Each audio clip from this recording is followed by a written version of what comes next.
जे काही तू आतापर्यंत धरून ठेवलंस ते आता तुझ्यासाठी ओझं बनतं आहे. त्यांना सोड. नव्या गोष्टींसाठी जागा बनव. स्वामींच्या हाती तू सुरक्षित आहेस. पहिलं चिन्ह, अस्वस्थता.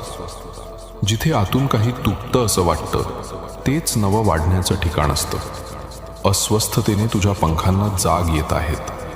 या वेदनेला दुःख मानू नकोस, ती तुझी तयारी आहे. दुसरं चिन्ह, तोटा. जे निघून जातंय ते चोरटं नाही, ते मोकळेपण देण्याकरता जातं. हात भरल्यावर नवीन गोष्टी येऊ शकत नाहीत, म्हणून स्वामी काही गोष्टी घेतायत, भविष्यासाठी जागा बनवण्यासाठी.